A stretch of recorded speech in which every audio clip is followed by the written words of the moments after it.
Hello everybody, and you might have noticed I've upgraded my tech. My webcam finally arrived.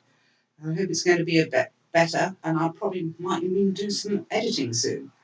But today we're going to plan a painting. I just want to go through the process.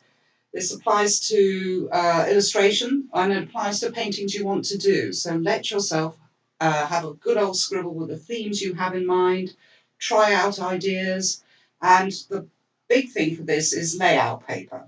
It's a slightly thinner paper than average, and you can just about see through it. Tracing paper would be too transparent, but this is primarily what I learned in art college, was using layout paper, so you can actually build up a painting or a drawing from rudimentary ideas, play around with the composition and things like that. So I've got some ideas here. What I'm going to be doing today is The Secret Life of Bees by Sue Monk Kidd. It's the most recent book I read, and it was very atmospheric about the heat in South Carolina in the early 60s. And so here I just did some thumbnail sketches to try out ideas. There's about 4 or 5 different characters in the book, but the main character is a young girl of about 14, 15. And she finds a refuge on this bee farm with some wonderful black women. So I tried out ideas. I've got my bee here with a hexagon, which I thought was a bit odd with the two characters. This is her and her friend coming to the woods, but it's primarily about her, and I had some ideas for this. This is the one I think I will go with. And then what I could also do is reverse the image, which is quite nice with that layout paper, which I'll show you in a sec. And then I thought perhaps I should concentrate on the bees, but this looks more like the attack of the killer bees, so that didn't work either. I'll just go through my sources. And the trick is, years ago, illustrators would have reams and reams of reference books. And I don't know if you remember, Jack Vitriano got it in the neck for using one of these reference books for his Secret Life of, no, not Secret Life of Bees, for the Dancing Butler, the Singing Butler. And he got that from an illustrator's source book. But now, the days of the internet, everything's out there.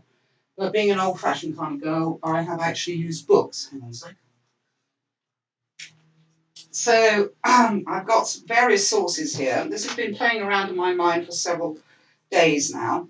And my several sources are, years ago, we went to Glyndebourne. I don't know if anybody was there. This is 2003 sketchbook. And we went to Glyndebourne, and I remember sketching beehives there. So I'm going to use those beehives. I've got it here, a bit more of the structure, but that nice thing of light behind the beehive. So I'm using this sketch. This is why you always keep a sketchbook. And then I also had used some time ago this picture, and I don't know if you can tell, it's backwards, but it's from this book. And if you have old movie books, the photography in here is fantastic if you want to draw things. So this is Olive Borden and Fig Leaves. I just remember this lovely hair that she had. So I took a photocopy and then I managed to reverse it and print it out. So I got her looking like in the direction I wanted to, so that makes life easier. So that's the source for my picture of the girl. And then this particular painter, Nita Eagle, it's an American book, but how to make a watercolor paint itself. But I remember she gets this fantastic use of light, and that's what I wanted to catch in this picture. So here you can see that she does these wonderful, very loose watercolors, but yeah, very tight, where she manages to catch light very well. It's a great book about being experimental. So it's How to Make a Watercolor Paint Itself by Nita Eagle. I highly recommend it, and it's try out some of the exercises because she goes very crazy, and then it all comes together. But it's this going crazy I want to try out. And the thing with watercolors is that they're always rather trying, to say the least. So I've done a colour up and various things like that. So other sources I had, so I managed to find these are called vector drawings of bees. So you've just got a silhouette of a bee, and you can use it in Photoshop, I think. But I decided against doing bees. But it's, you have to go through these things, and you can just fish around the internet. And I found this lovely watercolour picture of a bee. And I remember Kate Osborne has done lots of lovely bees in watercolour. So this was my original idea, and then I just want to show you this layout paper. I hope you can see. It's slightly transparent, so you can always, you have a good old scribble and then you bring your sketch together. So this was my original scribble. I wanted to get the elements in. There's a very famous pink house in the book as well, so I wanted that in. I wanted to see the scale of it. That's too big. I don't want the bee, it turns out. I thought she was too small, so I can actually go on and scribble around that. So here I was trying out different ideas with the scales of things. So I like that scale. And I think that the beehives need to be further down, but we're working on that and having the idea of the sun peeking through these trees in this very hot place. And also what you can do, I didn't do that. So here I was bringing it together. I've got my beehives down, got the ideas of the trees, but again, I thought about putting a bee in, but I think it might be like Night of the Killer Bees, really, just to show you that you can actually try out quite easily the reverse, and that often gives you a new idea or a new eye on the composition. So again, I think these need to come down. And there's several different ways. So I've got this is more or less my finished drawing for the painting on this thinner paper. And how I transferred it onto my actual paper was using a window as a light box. So you put this underneath, you put your watercolour paper on top. I'll have to send a photo to Judy so you can see how it works. So you put that underneath, you put your watercolour paper on top, you put it against the window, and you can see through it and draw it through. And I did it on quite thick paper, so it still worked more or less. So you haven't wasted time drawing that. And I did have, oh, here we are, trace down as well. This is a very good product. I know John uses it a lot. It's just basically carbon paper. You can get it different colours. I've got a grey here. I didn't use that because I find the lines sometimes stay there. So it's just basically carbon paper. I can show you. I didn't like it. Maybe it's because it's treated paper. But you get this, you can see here, you get this nice line. And it's pretty much like tracing, like carbon paper. But sometimes the line just stays and won't erase. So I didn't use that. I tend to use a window as a light box in preference. So here we are. I managed to transfer my picture on, and this is really quite thick paper, so that worked very well using the window as a light box. So I've got my my main character here, my beehives. I want to have the sun here, so I've indicated that. And I've got some trees here, and I've got the nice house. But with watercolour, what's useful to do is something called a colour rough. So you just mess around and you don't really care. And I just wanted, particularly if you're using experimental techniques, I just wanted to make sure I could do this and how to do it. So the main way of doing this is to keep the whole thing very wet.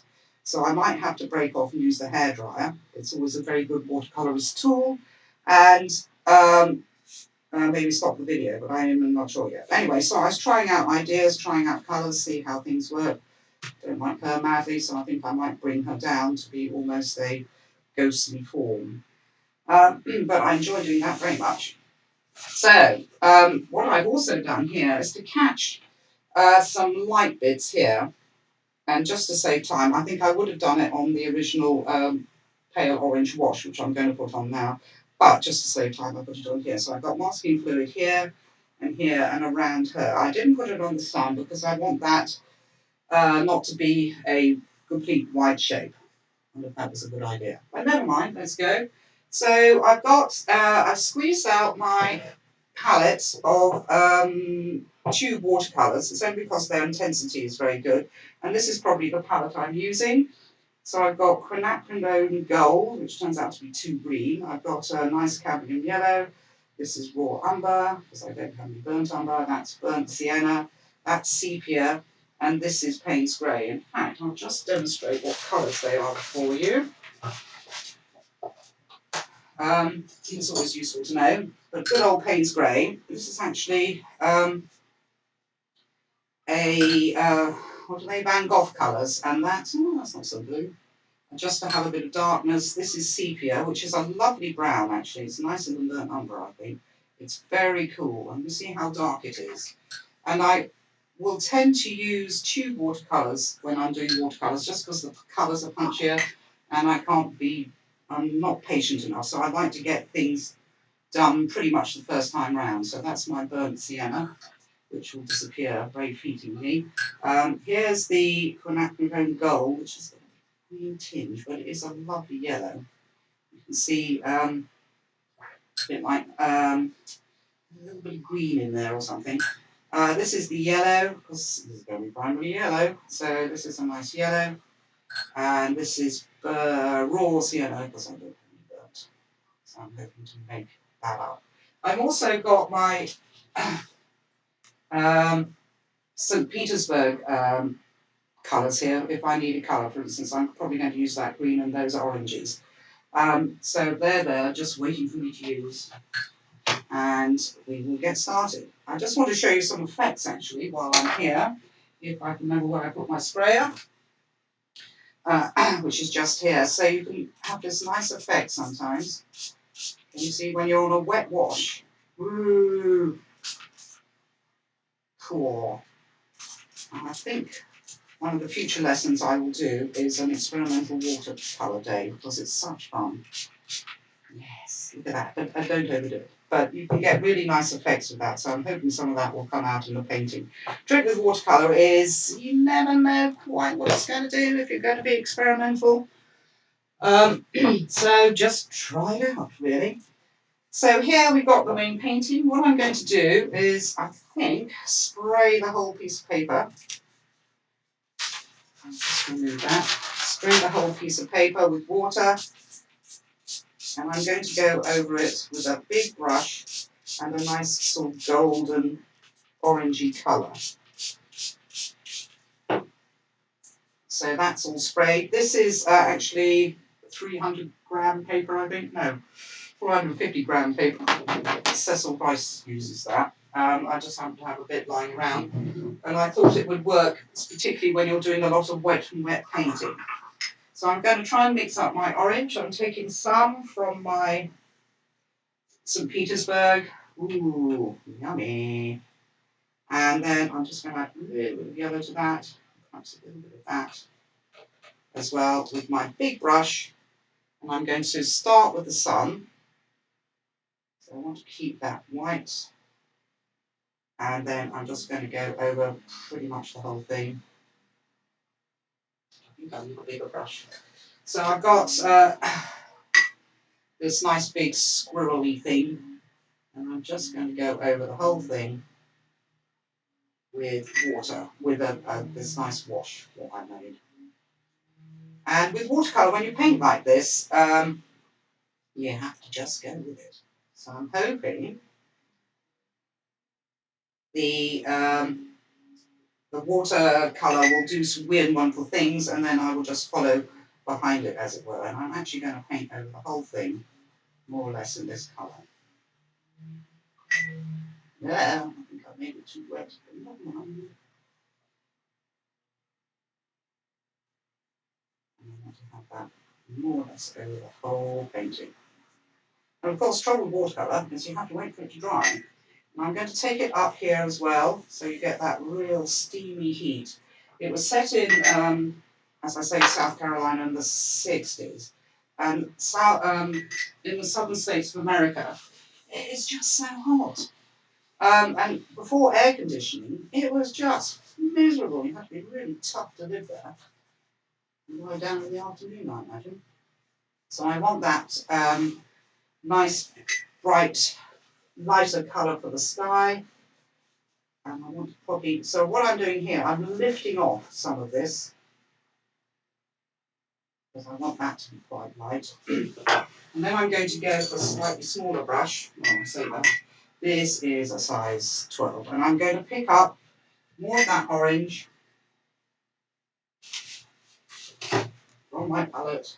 And I'm going to try and reference this, so I want a nice bunch of orange there. And I'm just going in here. Ooh. And you can see, as it's wet, you're getting this nice soft edges. And you just have to go with it, really. So if you're going to be experimental with watercolours, You can't be timid. So I want that really orangey thing, that orangey light you get when you've got this really hot sun. I'm going to take that all the way down. And I'm going to worry about her in a minute, I think. And let's go all the way down, my little pink house. It's a book that was published in 2003, I think. It's quite an old book. And it's been made into a film with Queen Latifah. Now that's a little bit of the quinacridone gold, which is a nice colour. And I'm not worried about smooshes and things. What I might do, in fact, so always have some kitchen towel around your person because this was so wet. I'm going to go in and dab away some of that, I think. And I can re-wet it to make it go smooshy again. But it was spreading out slightly too much. I say that. But watercolour is a hard master. So I just want to smooth out that sky a bit. And in the world of illustration, because your image is going to be reproduced, you can actually do all sorts of crazy things like use gouache, you can cut things out, paste things on, strip things away. And I just want some light between the trees here. I particularly like my trees from this, so I'm going to take some around there. So I'm just going to go around the sun with my kitchen towel. And I really want to lighten some areas in here. And while everything's still wet, you can have a good old go. In the worst comes to the worst, you can use white gouache, which works quite well. So I want these lighter areas here to indicate trees. And then I think I might, thinking on my feet here, take a bit more of the quinacridone, because it has got this greenish tinge. I'm going to put some here. I'm going to try and keep that house reasonably clean, as it were. I'm just going around here. And there's always ways of moving things around, like the Magic Sponge Eraser. I've got a nice little nylon square brush which actually erases things quite well too. And I'm just going to go down here. So having actually done this picture in the rough, I'm actually thinking I'm going to change it a bit. I just want it all to fade away into nothing really. Some green to that later. But anyway, so I'm letting a lot of the water do the work for me. So now I'm going to switch to a slightly smaller brush. This is a size 8. And I'm going to go in there with the darks. So I'm going to start with this burnt sienna and see what happens, basically. Woo, woo. And while it's still wet, you can do a lot. I think I need a bigger brush. And a little bit of a spray. My brush falling on the floor. Excuse me. And I'm going to pick up a lot of this burnt sienna. Just a bigger brush, you can deliver more. So I want that idea of these trees doing things. And that's right in. And it is trees here, which I will go in and add more to. Oh, no, right in. So I'm going to just spray this a little bit.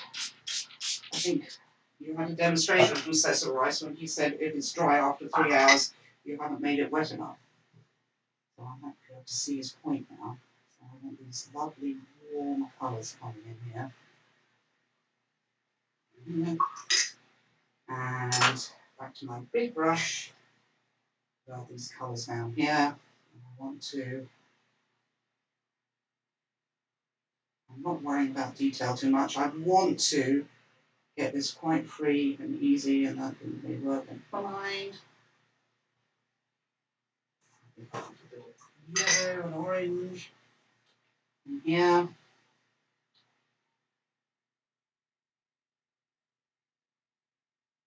I'm sorry, I'm concentrating, so it's hard to concentrate on actually doing a painting and talking about it at the same time. So I'm still going to crack on with the burnt sienna down here, I think. And now I'm probably going to switch to, I'm going to have a little bit more of that orange in here. I'm just going to dab a little bit off and try and do some branches with the sun behind. Get the huge heat.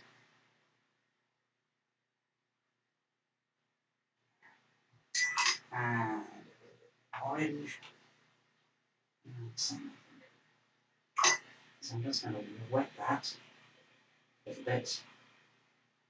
Just to give that idea of that sun. And if worst comes to worst, I can always go back to using magic sponge eraser. Can you see? So you're getting these beautiful effects. Down here, this is a bit more burnt umber. Burnt sienna, and yeah, orange.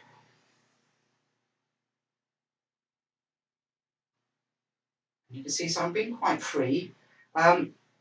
And with particularly this watercolour style, you have to let the water tell you what it wants to do, I think. So I'm going to pick up some sepia here, which is really dark. Whoa! And add some drama. And you can see everything is still wet. And it won't interfere with the house because that is dry, so you get this kind of resistance there. However, it's come down a bit too far, so I'm just going to wipe that away and not worry about it. So it's quite helpful to do that rough in the first place, because that way I can figure out what's going to work and what isn't. So here, that's probably too much, but never mind. Then go in here, add some darker bits, worry about that in a minute. Little touch of paint spray. The problem is I did it originally with just my St. Petersburg watercolours, and these are much stronger colours. However, stronger colours is good. And going on here. Can't concentrate because I've shut up. As usual, the rough is looking better than this one. However, I will persevere, so I'm just going to see if I can find a bird number which I like. Let's see what that will do.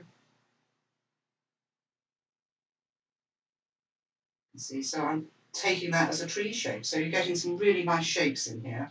But I think this is all slightly too wet. So I think I need to put some more colour on it. So I'm picking up some more sepia. I did originally have her hold something in her hand. She had a very precious possession. But it looked like she was looking at her phone. I mean, you wouldn't have had that 10 years ago, but that particular attitude doesn't work so well. Ooh, that's all a bit dark. Some more dark bits in there. And it's messing around, really. So generally, I do a colour rough of all watercolours I'm doing, just to see how the paint works, what colours I want to use. That's really working. So I'm just putting a bit more darkness in here. I'm trying to catch a few little branches that don't look too peculiar. Never mind. And with watercolour, also, the water is always up to something when you're not looking, is to, you have to keep your eye on it and see how it's coming out, but then not mind when it does do something weird. So I want those shapes up here. I think that's a bit too intense. So a bit more of this. A bit more orange. You can see you can move while the watercolour is wet, you can do all sorts of things with it. A touch of paint spray there. That is too much. I'm going to lift some of that off by using a clean dry brush. Have a good old squiggle around. I'm liking that effect. So the trick is not to fiddle, as everybody knows. I always better not fiddle, don't fiddle with watercolour. So I'm just going to leave it and see what happens. And what also happens with watercolour is it always dries lighter, because obviously this is mostly wet and it's doing its own thing, and it's glossy because there's water in there too. I think I might leave that. I'm not sure.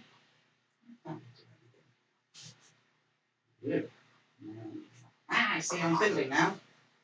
Okay, so I'm just going to take some of the orange and hope that softens a bit. Doesn't you see? Had a nice shape there, and it's gone away. I think I need umbrella here. So a bit more orange. Ah, God, I'm fiddling. Leave it alone. Okay, ooh, that's a nice effect I'm getting there. And I just want to spray this upper corner a little bit. I want to get rid of that hard edge. Ooh, this business sort of working. I don't want to do it too much because then it will just soak up that entire corner of paper. So you're getting sort of nice tree shapes in there, and I probably want to bring that together a little bit. Yeah, that's working, but I'm going to lift some of that off with a clean dry brush and add a bit more of the quinacridone yellow.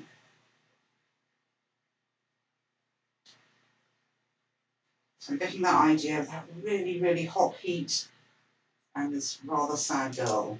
She ends up happy in the end, spoilers, but it's a bit of a journey for her.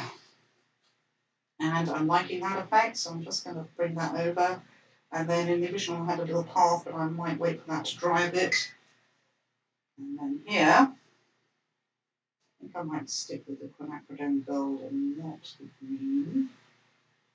So yes, bring it a little bit further forward. And it's blending in nicely because it's still wet. Oh, that one keeps going brown on me. That's the trouble with watercolour, so I'm just going to lift that up again. We'll be back. Bring that across, and while it's still wet, you can do a lot. So I just want to keep it quite simple at the bottom here. With this nice quinacridone yellowy colour. Look, I like it. So I'm just going to spread that out with more water. And there's grass in front of it, so I'm just going to pick up a tiny bit of this.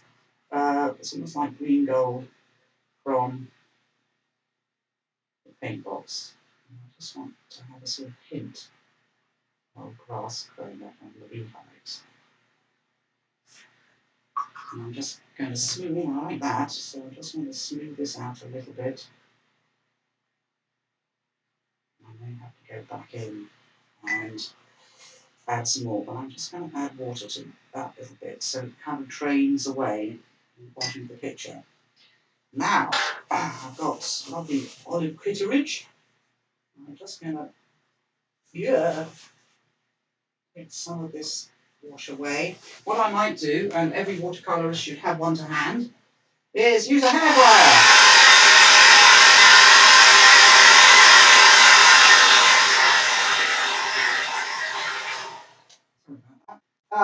But these must.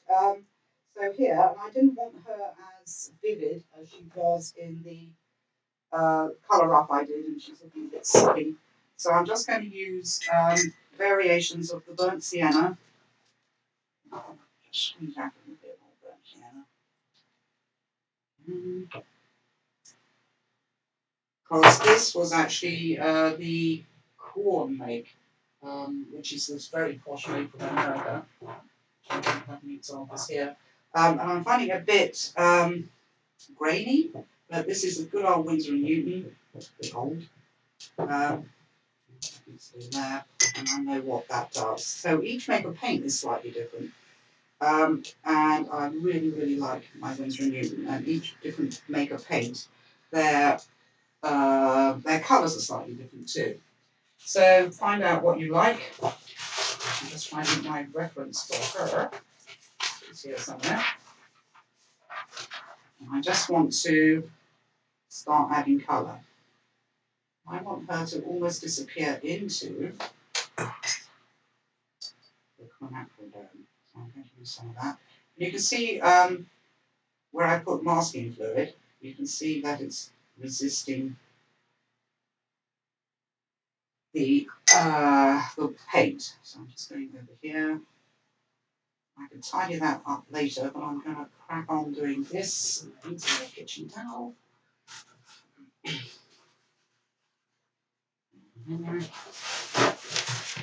I'm just going to pick up a tiny bit of sepia and see what happens. Okay, that's okay. So by doing, you find out. So I just want to catch her profile first. That will be shaded. Maybe go in with some darks here. And this is the burnt sienna again. So I just want to keep it quite pale because I thought she was a bit dark and gloomy there. And just have her sort of appearing out of the white of the paper. Alright. I want her to be knocked back even more. So I'm going to go on the whole thing with a bit of burnt sienna. Quinacridone gold. So I just want to keep it really simple. This is, I suppose, the reason I like this image. It reminds me of Art Nouveau, which I always like.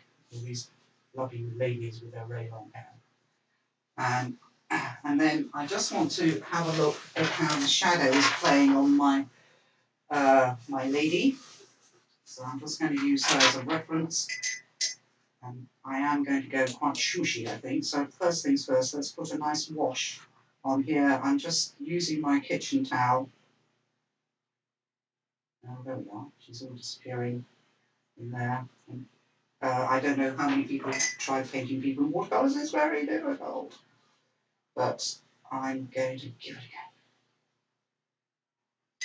a go. In fact, yes, so I want the whole thing to be kind of this misty colour. So that is going to be the lightest tone on her face. It's going to be that. And then I'm going to make that disappear. And you're getting some really nice effects there. But unfortunately, now this is all wet, you're going to be sitting there watching paint dry with me.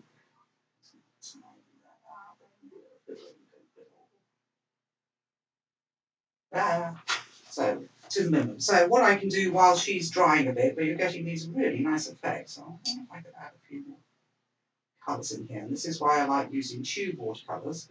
Or even the St. Petersburg, they have a bit of heft when you're putting on colours. Maybe not. So I'm going to leave that to dry,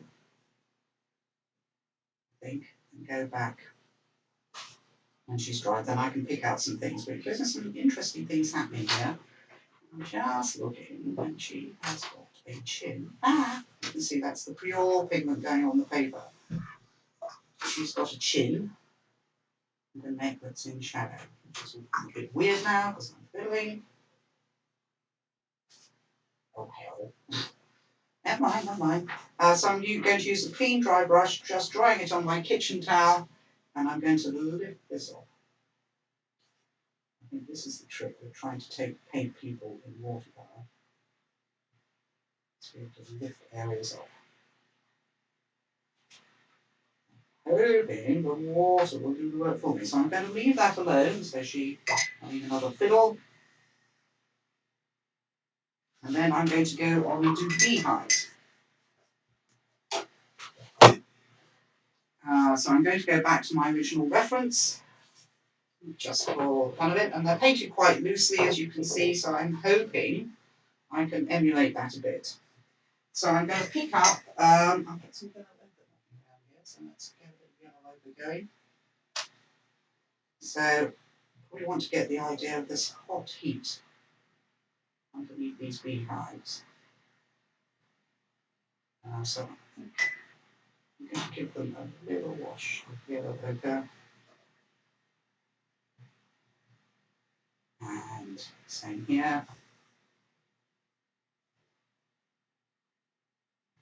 Yeah, so that's the basic colour of the beehive I want it to be, because I want this thing to be all sort of this warm, hot heat. There you go. So yellow ochre is a slightly different colour. It's not as green as the quinacridone gold. Maybe I've got a water blot, but I'm going to leave it because I know if I fiddle with it, it's going to be annoying. And I did have here my nice early one, this path. Ah! See, it's annoying. Spread it out now. I'm fiddling now. I just have to continue on. I'll spit. Ah, the life of a watercolourist. But, you know, it might be alright in the end. See, that's the trouble with fiddling. So I'm just going to wet this so it softens.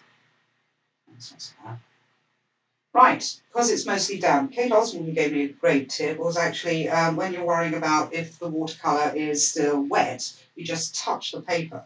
And if it's still damp, the paper is cold. But I know this is all pretty much still wet. And then I've got my little pink house.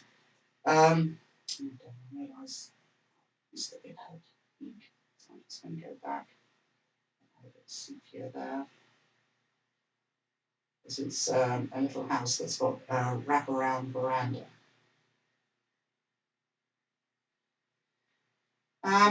It's supposed to be this fantastically bright pismal, Pepto-Bismol pink. I don't know if anybody knows that pink, but it's obviously in shadow.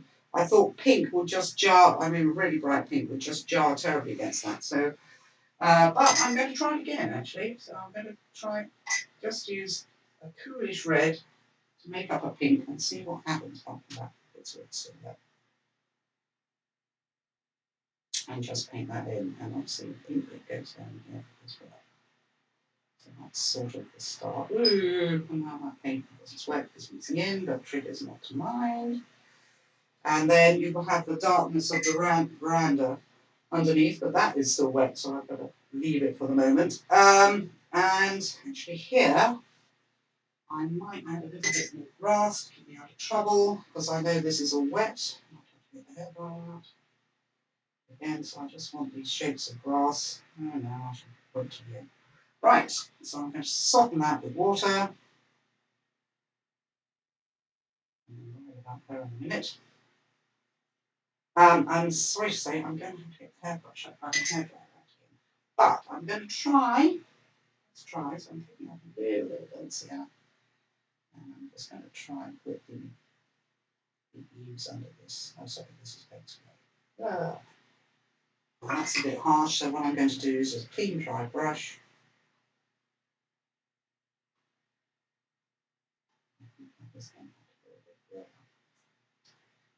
So it's pink. So I'm just going to add a little bit more pink. Travelers with the water expansion. So there we are, that's the idea. And then a little bit more Payne's Grey, which is very powerful. I'm just going to try and put the veranda in.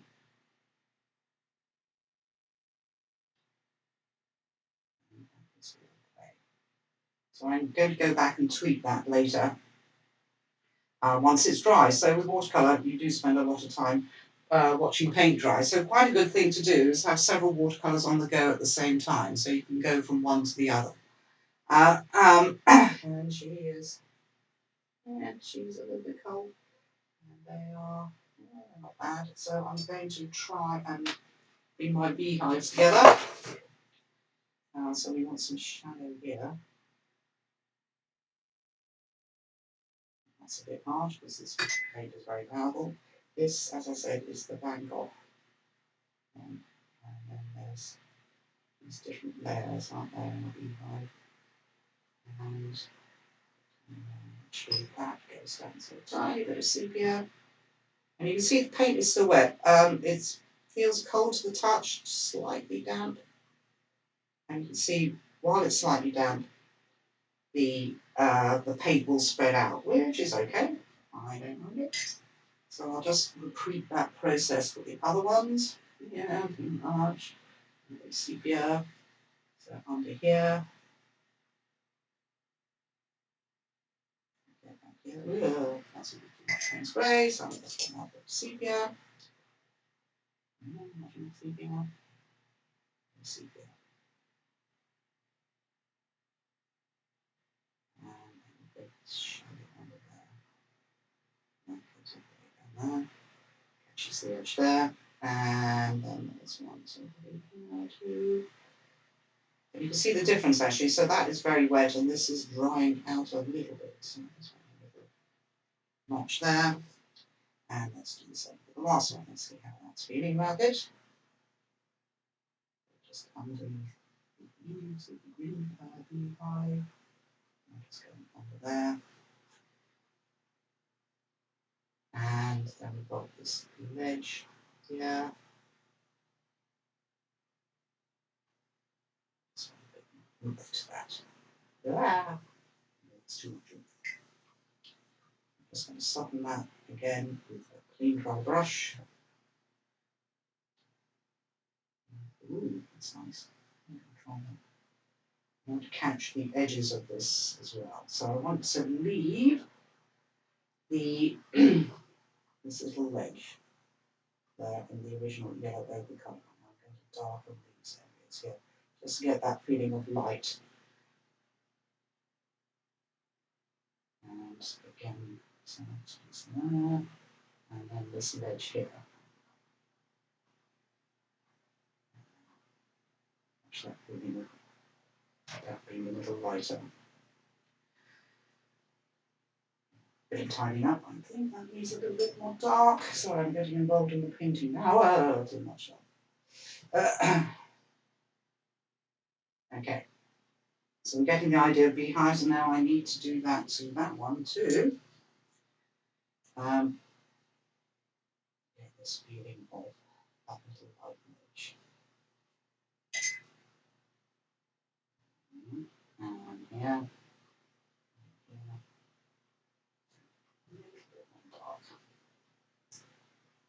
Oops, not too much. But they're looking suitably beehive-ish. And if you remember, I had masking fluid on here, so I will go back and take it off once it has to be dry. So I probably won't take it off until Judy publishes the finished picture on the internet, because I won't have time to let it make sure it dries. Meanwhile, back to her.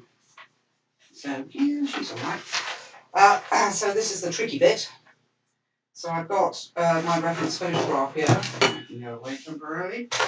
And I'm going to try and be subtler than in my original. So I just want to catch probably mainly her eyes. So I'm probably going to use burnt sienna mainly with a bit of sepia and a tiny, tiny bit of Payne's grey. And there's the sepia going. And get a wash of Payne's grey going. So I'm going to make up this wash, burnt sienna, and my favourite colours.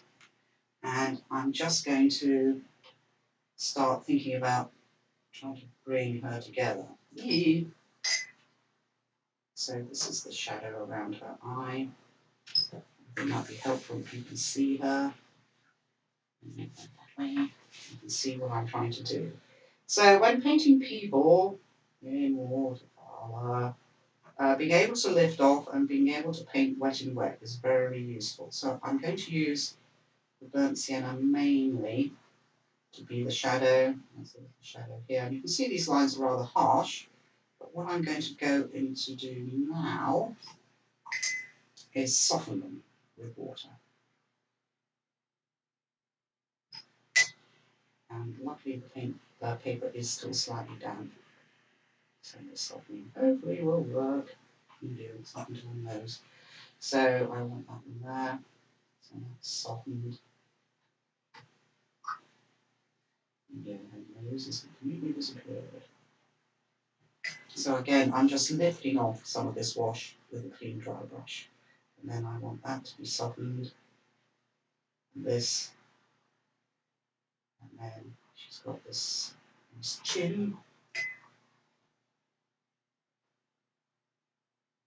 So I'm just going in pretty much with pure water, catch her cheekbones here. And I want to soften that.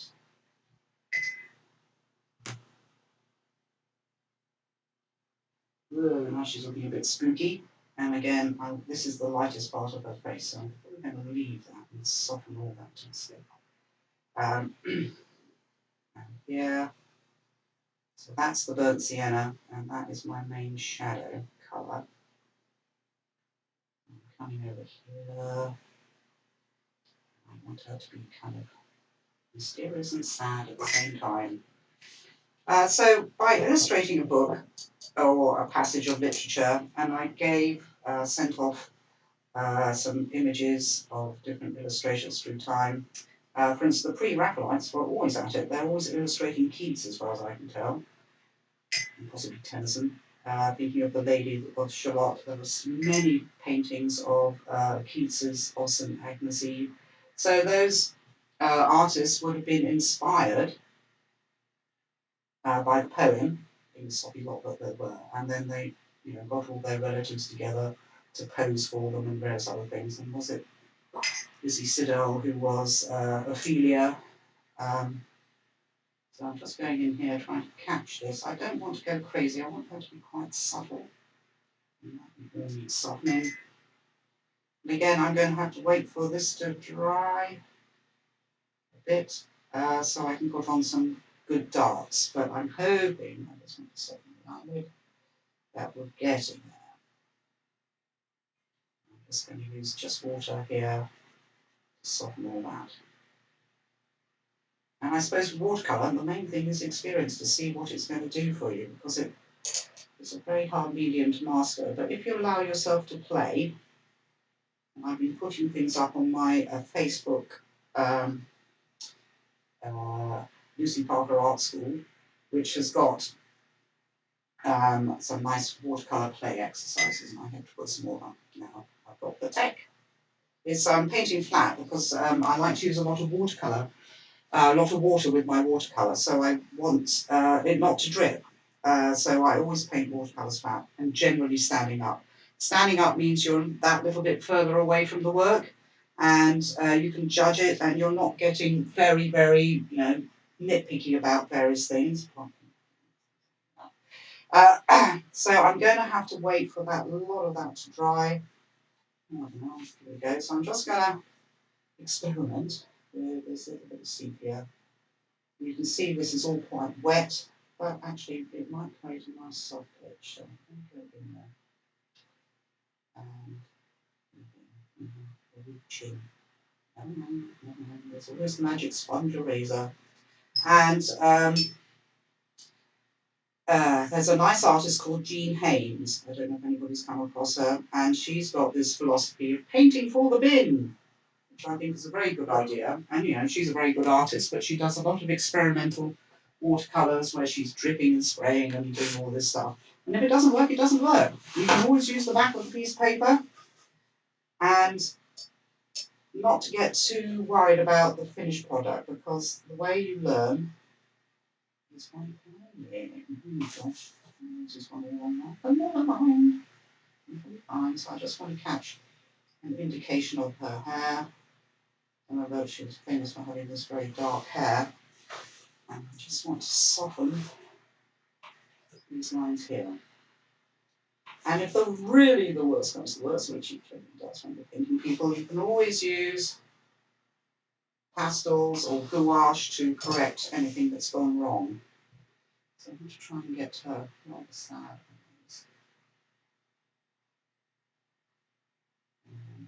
I'm going to make her eyebrow go up a bit because she's quite sad. And I just want a little bit more darkness just here. And again, what I'm going to do here is just soften that edge. Tiny little bit of wash. And just go down there. And as I say, I quite like my little house. And maybe it just needs a little bit more darkness in the veranda. So I'm just mixing up a little tiny bit of Payne's Grey. And then how powerful it was.